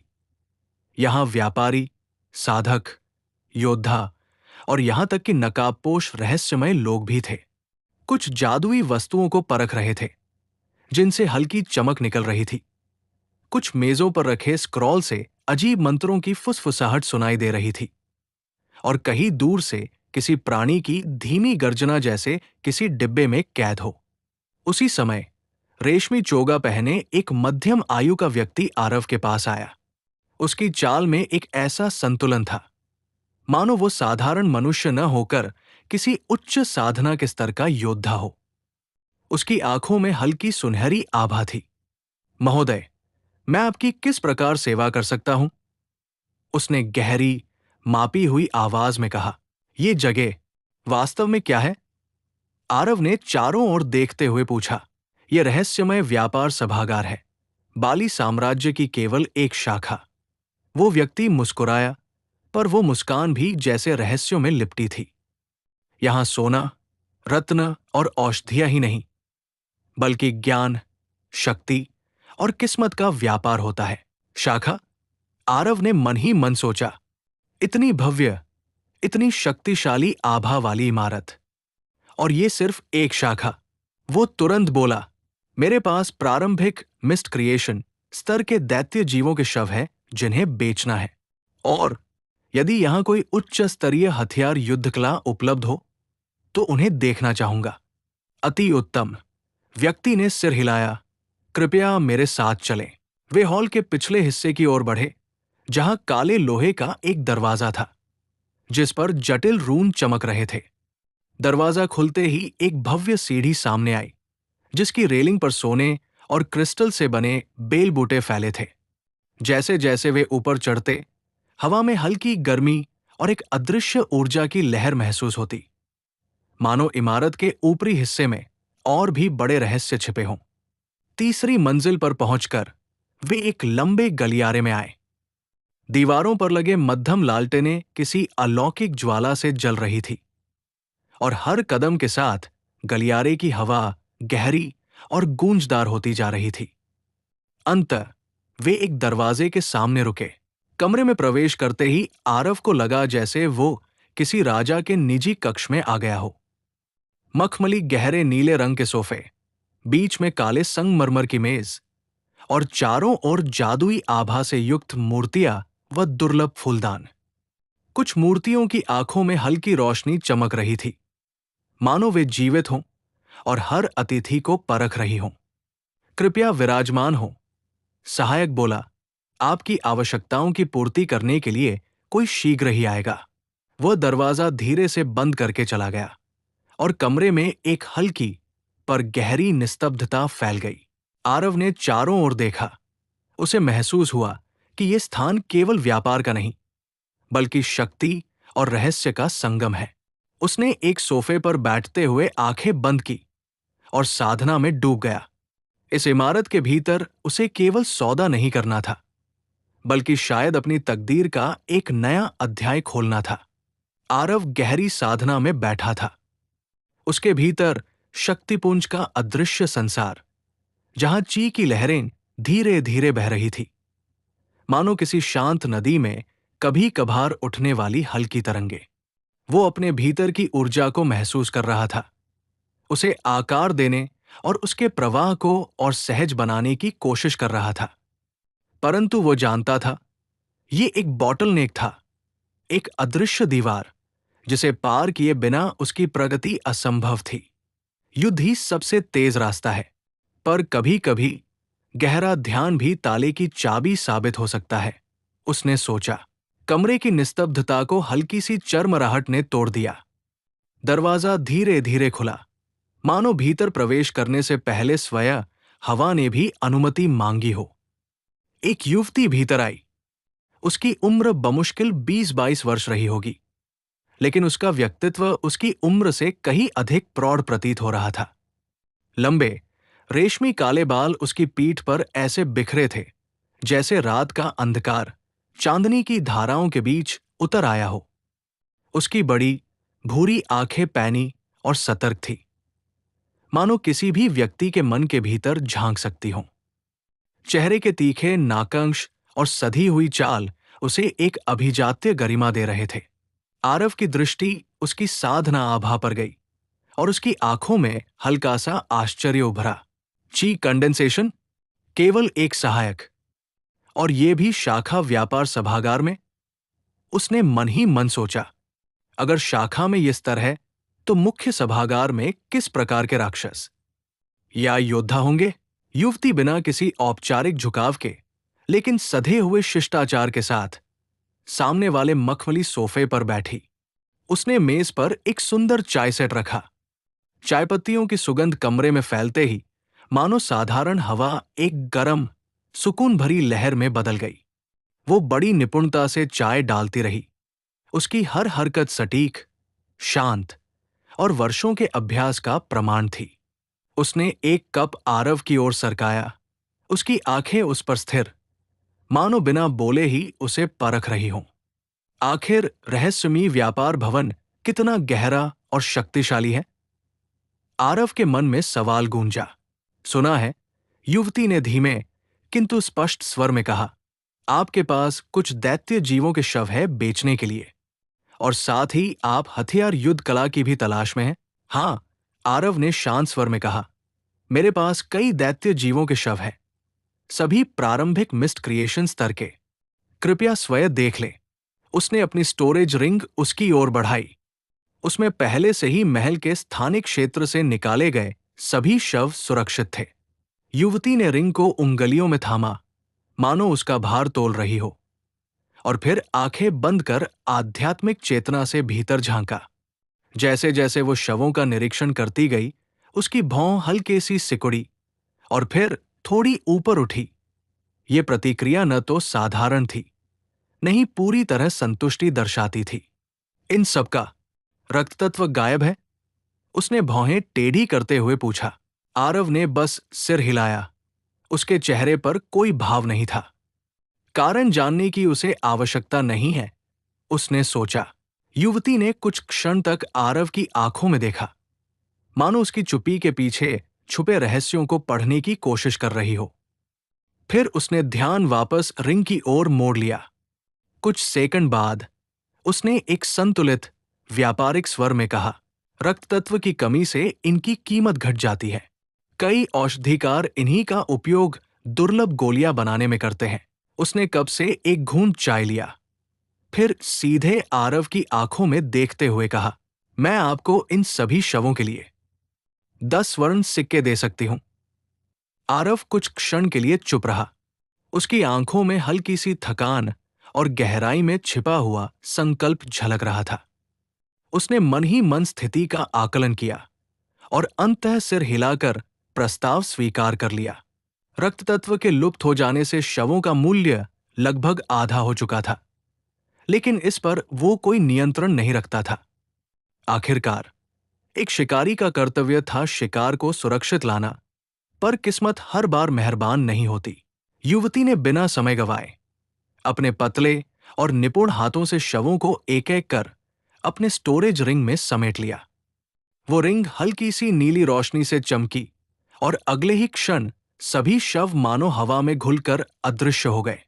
इसके बाद उसने आरव को उसकी रिंग लौटा दी। रिंग के भीतर 10 सुनहरे सिक्के धातु की मधुर खनक के साथ चमक रहे थे। तो अब जब ये सौदा तय हो गया है, युवती की आवाज में व्यावसायिक औपचारिकता के साथ हल्की सी जिज्ञासा भी घुली हुई थी। आप किस तरह की युद्ध कला की तलाश में हैं? आरव ने ऊपर देखा। सामने बैठी ये स्त्री केवल कोई सामान्य व्यापारी नहीं थी। उसकी आंखों में अनुभव की गहराई और एक व्यापारी की तीखी नजर दोनों मौजूद थी। उसके वस्त्र और आसन से यह स्पष्ट था कि वो रहस्यमयी व्यापार भवन की इस शाखा में एक उच्च पद पर थी। फिर भी उसने आरव के आगमन से ही उसे विशेष सम्मान दिया था। शायद इसलिए कि उसकी पोशाक पर उकेरा गया गुप्ता कबीला का चिन्ह अपने आप में शक्ति और प्रतिष्ठा का प्रतीक था। लेकिन उसकी आंखों के पीछे सवालों का तूफान था। एक गुप्ता कबीले का युवक, अपने घर से इतनी दूर, और वो भी अकेला। इसके पीछे कहानी क्या है? खैर, आरव ने शांत स्वर में कहा, मेरा अनुरोध इस पर निर्भर करेगा कि आपके पास क्या उपलब्ध है। ये सुनकर युवती की भौं हल्के से ऊपर उठी। उसके उत्तर में छिपी गंभीरता और आत्मविश्वास को उसने तुरंत भांप लिया। मैं मिस्ट क्रिएशन स्तर की कोई भी दरांतिकला चाहता हूं। आरव की आवाज अब स्पष्ट और दृढ़ थी। यदि आपके पास ऐसी कोई तकनीक नहीं है, तो मैं मिस्ट क्रिएशन श्रेणी की सभी महान तलवार तकनीकें देखना चाहूंगा। युवती की उंगलियां सोफे के बाहर रखने की जगह पर हल्की सी लय में बजने लगी। एक आदत जो वो किसी दिलचस्प सौदे के समय अपनाती थी। दरांती तकनीकें, ये तो असामान्य है। उसके होठों पर हल्की मुस्कान उभरी। आरव के मन में इस समय एक दुविधा थी। उसकी पर्वत विध्वंसक तलवार तकनीक अद्वितीय थी, लेकिन उसकी तलवार सिर्फ बॉडी रिफाइनमेंट श्रेणी की थी। हथियार की निम्न गुणवत्ता उसकी कला की पूरी शक्ति को बाहर नहीं आने दे रही थी। वहीं दूसरी ओर, उसके पास मिस्ट क्रिएशन श्रेणी की एक दुर्लभ और घातक दरांती थी, लेकिन उसके पास उसे चलाने की कोई तकनीक नहीं थी। उसकी एकमात्र दरांती कला एक ऐसी प्राचीन भाषा में लिखी थी जिसे वो पढ़ भी नहीं सकता था। अगर रहस्यमयी व्यापार भवन के पास कोई उपयुक्त दरांती तकनीक है, तो यही सही समय है उसे इस्तेमाल करने का। अन्यथा मुझे एक बेहतर महान तलवार लेनी होगी। आरव ने सोचा, हमारे पास कुछ विकल्प है, युवती ने कहा, और अपने वस्त्र के भीतर से एक छोटा गोलाकार चक्र निकाला। उसकी सतह पर नन्हे-नन्हे रून ऐसे चमक रहे थे मानो उनमें किसी गूढ़ रहस्य की सांसें बसी हों। आरव ने ध्यान से देखा। युवती उसमें अपनी जीभ प्रवाहित कर रही थी। रून धीरे धीरे सक्रिय होने लगे और डिस्क पर हल्की सी सुनहरी आभा फैल गई। वो समझ रहा था कि वो क्या कर रही है, लेकिन इस समय चुप रहना ही बेहतर था। वातावरण में एक हल्का सा तनाव और आने वाले खुलासे की आहट थी। कुछ ही मिनटों बाद कमरे के भारी लकड़ी के दरवाजे ने हल्की सी चरचर की आवाज की और धीरे धीरे खुला। भीतर एक लगभग 15-16 वर्ष का युवक दाखिल हुआ। उसकी चाल तेज थी, परंतु उसमें एक अनुशासित आदर झलक रहा था। वो सीधा कमरे के मध्य खड़ी उस महिला के पास पहुंचा और बिना एक शब्द कहे अपने दोनों हाथों में थामी हुई 2 चमचमाती स्टोरेज रिंग्स उसकी हथेलियों में रख दी। कमरे में एक पल के लिए सन्नाटा छा गया। महिला की उंगलियां उन रिंग्स पर फिसलती चली गई, मानो हर रत्न जैसी नक्काशी को परख रही हों। उसकी गहरी आंखों में हल्की सी चमक उभरी और फिर उसने बस सिर झुकाकर एक छोटा सा इशारा किया। वो युवक तुरंत पीछे मुड़ा और उतनी ही तेजी से कमरे से बाहर निकल गया जितनी तेजी से वो आया था। आरव की आंखें उस पूरी प्रक्रिया को बारीकी से देख रही थी। लगता है उसने अपने हाथ में पकड़े उस सुनहरे किनारे वाले डिस्क से उस लड़के को संदेश भेजा। पिताजी को भी मैंने एक बार ऐसा ही कुछ इस्तेमाल करते देखा था, उसने मन ही मन बुदबुदाया। आरव अभी अपने विचारों में उलझा ही था कि तभी उसके सामने का दृश्य मानो जादुई विस्फोट सा बदल गया। टेबल, जो कुछ क्षण पहले बिल्कुल खाली थी, अचानक किताबों और प्राचीन स्क्रॉल्स के ढेर से भर उठी। उनकी रीढ़ पर उभरे सुनहरे अक्षर, मोम जैसी चिकनी जिल्द और पुराने कागज की हल्की सी महक हवा में घुल गई। आरव के मन में अचंभे की लहर उठी। इतने सारे ग्रंथ! उसकी निगाहें एक एक किताब पर दौड़ी, कम से कम दर्जन भर, और सभी दरांती युद्ध कला से जुड़ी हुई। वो सोचने लगा, हमारे कबीले के पास तो बस एक प्राचीन पन्ना है, और यहां रहस्यमयी व्यापार भवन में मानो दरांती से जुड़ा एक खजाना बिखरा पड़ा हो। खैर, हैरानी की बात नहीं। हमारे कबीले में कोई दरांती का इस्तेमाल ही नहीं करता, तो हमने कभी इसे इकट्ठा करने की जरूरत नहीं समझी। उसने सबसे पास रखी एक किताब उठाई, शरीर चीरने वाली दरांती। नाम सुनते ही एक ठंडी, धारदार अनुभूति उसकी रीढ़ में उतर गई। उसने पहला पन्ना पलटा। शब्द मानो उस पर से धार की तरह गुजर रहे थे। कुछ देर पढ़ने के बाद उसने किताब बंद की और अगली उठा ली। दूसरी किताब का नाम था असंख्य विनाशकारी दरांती। नाम ही ऐसा था कि भीतर एक अजीब सा रौब और विनाश का आभास जगाए। आरव ने पहला पन्ना पढ़ा, फिर शांत भाव से उसे भी एक ओर रख दिया। एक एक कर उसने सभी पुस्तकों को खोला, उनके प्रारंभिक पृष्ठ पढ़े, लेकिन तभी उसकी निगाह एक आधे खुले स्क्रॉल पर टिक गई। वो स्क्रॉल पुराने पशुचर्म पर बना था, किनारों पर हल्के दरारें और बीच में गहरे काले अक्षर जो किसी अज्ञात लिपि में खुदे थे। जैसे ही उसकी नजर उन अक्षरों पर गई, उसका दिल एक धड़कन के लिए थम सा गया। उसकी आंखें विस्मय से चौड़ी हो गई। महिला, जो अब तक चुपचाप खड़ी थी, उसकी ये प्रतिक्रिया भांप गई। उसकी निगाहों में हल्की सी जिज्ञासा और सतर्कता उभरी, परंतु होंठ मौन ही रहे। आरव ने खुद को संभालने में कुछ क्षण लगाए, गहरी सांस ली और फिर धीरे धीरे हाथ बढ़ाकर स्क्रॉल को पूरी तरह खोला। अगले ही पल उसका मन हिल गया। ये तो वही दरांती तकनीक है जो हमारे कबीले में है, लेकिन मैं इसे पढ़ पा रहा हूं। उसके भीतर मानो किसी अदृश्य शक्ति ने हलचल मचा दी और उसने महसूस किया कि अब चीजें पहले जैसी नहीं रहने वाली थी। ये चैप्टर यही समाप्त होती है। यदि आपको कहानी अच्छी लग रही हो तो लाइक, शेयर, कमेंट और सब्सक्राइब जरूर करें और हमारे प्लेलिस्ट को एक बार जरूर विजिट करें। आगे के चैप्टर के सारे अपडेट पाने के लिए बेल आइकन को जरूर दबाएं। धन्यवाद। Divine warrior, chapter 35। आरव की आंखें जैसे ठहर सी गई। सामने रखे प्राचीन स्क्रॉल पर उसकी नजरें जमी थी और उसका चेहरा किसी ऐसे व्यक्ति का था जिसने अभी अभी कोई असंभव रहस्य देख लिया हो।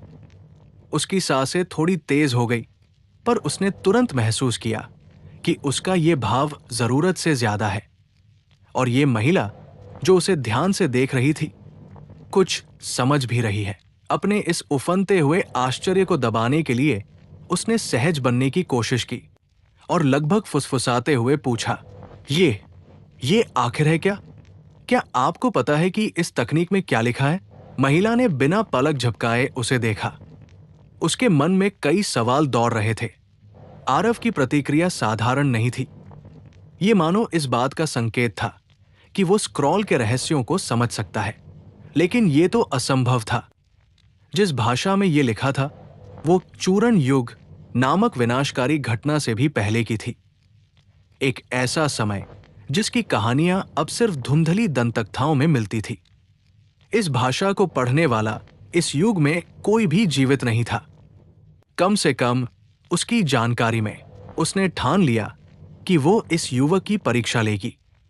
ये स्क्रॉल कोई साधारण वस्तु नहीं थी।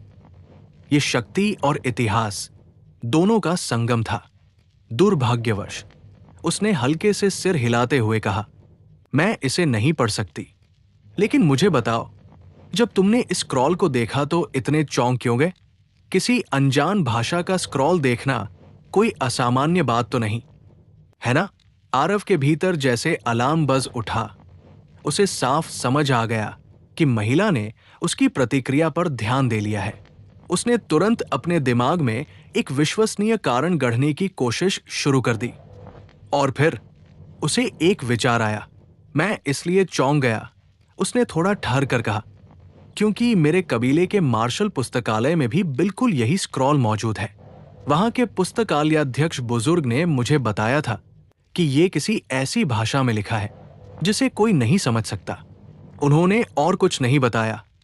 मुझे उम्मीद नहीं थी कि इसे कहीं और भी देखूंगा। महिला की आंखें कुछ क्षणों के लिए गहरी हो गई, जैसे वह उसके शब्दों का वजन तौल रही हो। फिर धीरे धीरे उसने अपने मन की शंका पर हंसी उड़ाते हुए सोचा, तो यही वजह थी। मैं भी क्या सोच बैठी थी कि ये लड़का इस भाषा को पढ़ सकता है। तुम्हारे कबीले के बुजुर्ग सही कहते हैं, उसने शांत स्वर में कहा।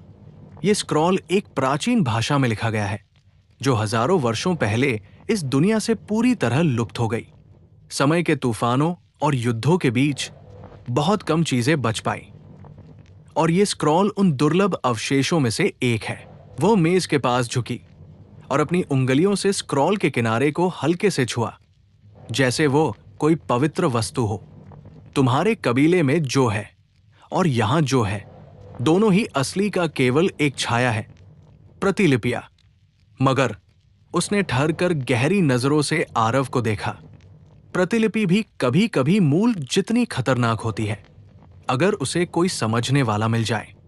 आरव ने बस एक हल्की मुस्कान दी, लेकिन उसके भीतर रहस्यों का एक तूफान पहले से ज्यादा तेजी से घूमने लगा। आरव के मन में अचानक मानो कोई पर्दा हट गया हो। अब उसे समझ आ गया था, उसके कबीले और रहस्यमयी व्यापार भवन दोनों के पास इस तकनीक की मौजूदगी कोई इत्तेफाक नहीं थी। उसके होठों पर एक हल्की रहस्यमयी मुस्कान आई। तो ये बस एक नकल है, असली कहीं और छुपी हुई है ना? उसने मन ही मन बुदबुदाया। वो एक पल के लिए उस महिला से पूछना चाहता था, क्या इस तकनीक का सिर्फ यही स्क्रॉल है या और भी है? लेकिन आखिरी क्षण में उसने खुद को रोक लिया। अगर मैंने ये पूछा तो शक हो जाएगा। मैं अगर इसे पढ़ना ही नहीं जानता तो बाकी हिस्सों में दिलचस्पी क्यों लूंगा? यादें उसके ज़हन में चमकने लगी। गुप्ता कबीले में उसने पहली बार ये स्क्रॉल देखा था, एक अजीब सी प्राचीन सी लिपि में लिखा हुआ। वो इसे समझ नहीं पाया और बाकी पुराने सामान के साथ गहराई में ठूंस दिया। कभी दोबारा पढ़ने का ख्याल तक नहीं आया। लेकिन अब यहां इस सुनहरी रोशनी में चमकते स्क्रॉल को देखते ही उसका दिल जोर से धड़क उठा। ये तो वही लिपि थी जिसमें स्वर्गीय विद्युत शास्त्र और अमर शरीर लिखी थी। उसकी सांसें तेज हो गई। मैं इतना अंधा कैसे था? उसने खुद को कोसा। आज रात इसे ध्यान से पढ़ना ही होगा। शायद ये मेरी तकदीर बदल दे। उसने अपनी नजरें महिला की ओर मोड़ी और सामान्य स्वर में कहा, जानकारी के लिए धन्यवाद। दरांती की तकनीकों में से मैं असंख्य विनाशकारी दरांती चुनूंगा। थोड़ा रुककर वो फिर बोला, और हाँ, आपके महान तलवारों को भी देखना चाहूंगा। उसके मन में पहले से ही एक योजना बन चुकी थी। पर्वत विध्वंसक तलवार तकनीक में तो मैं माहिर हूं ही। जब तक मैं ये प्राचीन तकनीक और असंख्य विनाशकारी दरांती सीख रहा हूं, तब तक एक ताकतवर ग्रेट स्वॉर्ड मेरे पास होना जरूरी है। महिला के चेहरे पर संतोष भरी मुस्कान फैल गई। बिल्कुल, हमारे पास 100 से भी ज्यादा ग्रेट स्वॉर्ड्स है। उसने अपनी पतली चांदी सी चमकती उंगलियों से एक स्टोरेज रिंग निकाली और आरव की हथेली पर रख दी। इसमें झांकिए और जो आपका दिल कहे उसे चुन लीजिए। आरव ने हल्के से सिर हिलाया और अपनी आत्मिक चेतना रिंग में डुबो दी। अगले ही पल उसकी आंखें आश्चर्य से चौड़ी हो गई। अंदर का दृश्य सांसें रोक देने वाला था। तलवारों का अनगिनत जंगल, हर ब्लेड से निकलती हुई अलग अलग आभाएं। कुछ में ठंडक की सहरन, कुछ में आग का तप और कुछ में मौत की गहरी ठंडी गंध। इतने सारे। उसका मन गूंज उठा। सिर्फ इनके ग्रेट स्वॉर्ड्स का संग्रह ही हमारे पूरे गुप्ता कबीले के मिस्ट क्रिएशन ग्रेड वेपन से कई गुना ज्यादा है। वो एक एक तलवार को देखता गया। कुछ पर प्राचीन रून खुदे थे, कुछ की धारों पर लहूसा लाल चमक रहा था और कुछ इतनी शांत थी कि जैसे तलवार नहीं, किसी देवता की सोई हुई शक्ति हो। फिर उसकी नजर एक तलवार पर ठहर गई। 5 फीट लंबी, आधार पर 6 इंच चौड़ी, गहरे काले इस्पात से बनी और उसकी धार पर हल्की सी नीली बिजली लिपटी हुई थी, जैसे तलवार खुद सांस ले रही हो। उस पल आरव को लगा ये तलवार उसी का इंतजार कर रही थी। आरव ने स्टोरेज रिंग से ग्रेट स्वॉर्ड को सावधानी से निकाला और उसे हाथ में लिया। तलवार का वजन महसूस होते ही उसके मांसपेशियों में हल्की कसावट आई। काफी भारी है, शायद 100 किलोग्राम के आसपास, पर अभी के लिए यह बिल्कुल उपयुक्त है। उसने मन ही मन सोचा। तलवार में एक अजीब सी ऊर्जा और ठंडी शक्ति महसूस हो रही थी, जैसे ये खुद ही उसके आदेश का इंतजार कर रही हो। उसने उसे धीरे से वापस रिंग में रख दिया, लेकिन उसकी आंखों में उत्सुकता की चमक अब और तेज हो गई थी। तो असंख्य विनाशकारी दरांती और ग्रेट स्वॉर्ड की कीमत कितनी है? आरव ने हल्की चिंता के साथ पूछा। महिला ने नजाकत से उत्तर दिया, असंख्य विनाशकारी दरांती के लिए 15 सोने के सिक्के और ग्रेट स्वॉर्ड के लिए 8 सोने के सिक्के। आरव ने यह सुनते ही ठंडी सांस खींची। ये तो मेरे सारे सोने के सिक्कों का लगभग 1/4 है, उसने मन ही मन सोचा। लेकिन उसके विचारों में तुरंत ही स्थिरता आई। लेकिन मुझे इन दोनों चीजों की जरूरत पैसों से ज्यादा है। असली मूल्य तो शक्ति और तकनीक में है, और पैसा तो केवल साधन है। महिला ने उसकी मुद्रा और भाव को भांपते हुए पूछा, क्या आपको और किसी चीज की आवश्यकता है? आरव ने कुछ पल सोचा, अपने आसपास का ध्यान किया, लेकिन फिलहाल उसे और कुछ विशेष चीज याद नहीं आई। अभी के लिए बस इतना ही। धन्यवाद, उसने मुस्कुराते हुए कहा। उसकी आवाज में संतोष और हल्की उत्सुकता दोनों झलक रही थी। आज का दिन उसके लिए बेहद सफल रहा था। जो 2 समस्याएं कुछ समय से उसके मन पर भारी थी, वे अब हल हो गई थी। हल्का सा बोझ उसके कंधों से उतर गया और उसे असली राहत का एहसास हुआ। महिला ने हल्की मुस्कान के साथ कहा, बहुत अच्छा। अगर आपको भविष्य में किसी और चीज की जरूरत पड़े तो कृपया फिर से आएं। आरव ने सोफे से उठते हुए महिला को विनम्रता से सिर हिलाकर धन्यवाद दिया और कमरे से बाहर निकल गया। बाहर कदम रखते ही ठंडी हवा ने उसके चेहरे को छुआ। वो सड़क के किनारे कुछ देर ठहर कर खड़ा रहा, अपने अगले कदम के बारे में सोचते हुए। अभी तो मेरी तत्काल जरूरतें पूरी हो गई हैं, लेकिन उस दरांती तकनीक की जिज्ञासा मेरे मन में अभी भी बरकरार है। आज रात मुझे किसी सराय में जाकर इसे विस्तार से पढ़ना होगा। शायद यही वो कदम है जो मुझे अपनी शक्ति के अगले स्तर तक ले जाएगा। आरव ने सोचते हुए धीरे धीरे सड़क पर कदम बढ़ाए। सड़क की गूंज, हल्की हवा में उड़ती धूल और दूर दूर से आती हल्की बातचीत की आवाज, सब कुछ उसके इर्द गिर्द एक रहस्यमयी माहौल बना रहे थे। आरव की आंखों में अब सिर्फ सोने के सिक्कों की चिंता नहीं, बल्कि नई शक्ति और नए रहस्यों की खोज की उत्सुकता चमक रही थी। कुछ ही मिनटों बाद आरव एक 3 मंजिला इमारत के सामने रुक गया। इमारत का रंग हल्का पीला था और हर मंजिल की खिड़कियां लकड़ी के सुंदर फ्रेम से सजी थी। सामने लगे छोटे बाग में कुछ फलदार पेड़ झूम रहे थे। मौर्य सराय, हाँ, लगता है इस राज्य में ठहरने के लिए ये एकदम सही जगह होगी, आरव ने मन ही मन सोचा। आरव ने अंदर कदम रखा और जैसे ही उसने दरवाजा खोला, उसे अंदर की हलचल और जीवंतता ने गले लगा लिया। पुरुष और महिलाएं खाने पीने और हंसी मजाक में व्यस्त थे। लकड़ी की फर्श पर हल्की सी चमक थी और खुली खिड़कियों से आती ताजी हवा में स्वादिष्ट खाने की खुशबू घुल रही थी। आरव के चेहरे पर एक हल्की मुस्कान उभर आई। वो मुख्य काउंटर की ओर बढ़ा। माफ कीजिए, मुझे अगले कुछ दिनों के लिए एक कमरा चाहिए, आरव ने विनम्रता से सराय के प्रबंधक से कहा। मोटे और मध्यम उम्र के आदमी ने पलटकर उसकी ओर देखा। उसकी आंखों में हल्की चमक थी और चेहरे पर गर्म मुस्कान थी। दर रात 10 चांदी के सिक्के, उसने कहा। आरव ने पल भर के लिए दर पर ध्यान दिया। 10, ये राज्य सच में महंगा है, उसने मन ही मन सोचा, लेकिन तुरंत ही उसने अपने मन को शांत किया। कोई बात नहीं, मेरे पास पैसे पर्याप्त है, आरव ने ऑफर स्वीकार किया और सराय के प्रबंधक के पीछे पीछे कमरे की ओर चल पड़ा। जैसे ही वो कमरे में पहुंचा, उसने देखा कि ये उसके अब तक के यात्रा के दौरान ठहरे किसी भी सराय की तुलना में कहीं अधिक भव्य और आलीशान था।